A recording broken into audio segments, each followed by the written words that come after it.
एक शेर हिरनी का शिकार करने के लिए उसका पीछा कर रहा था। हिरनी भागते हुए दो हट्टे कट्टे बेलों के पास आई और बोली, प्लीज मुझे बचा लो, नहीं तो शेर मुझे खा जाएगा।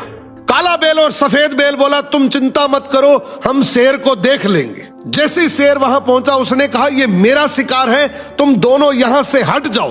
काला बेल बोला, ये हमारी दोस्त है, इसलिए हम तुम्हें इसे कभी नहीं खाने देंगे।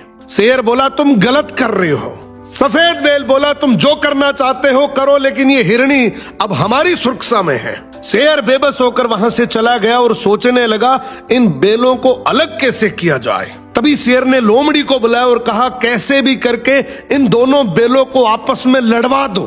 तू एक बार इन दोनों को अलग करवा दे, फिर मैं एक एक करके दोनों को खा जाऊंगा। लोमड़ी बोली, जी हुजूर, अभी जाती हूँ। सबसे पहले लोमड़ी सफेद बेल के पास गई और बोली, मैं तुम्हें एक बात बता रही हूँ, आगे मत करना।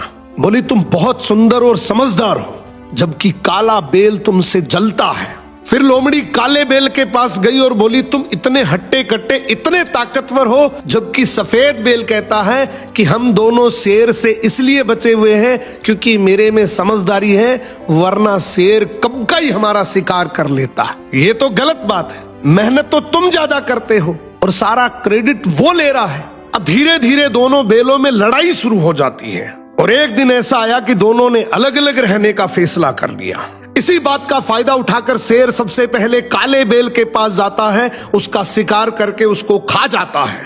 अब लोमड़ी कहती है, हुजूर, सफेद बेल भी जंगल में अकेला घूम रहा है। शेर तुरंत उसकी तरफ दौड़ता है और उसे भी अपना शिकार बना लेता है। इसीलिए कहते हैं, भाई भाई जब तक साथ है कोई कुछ नहीं बिगाड़ सकता।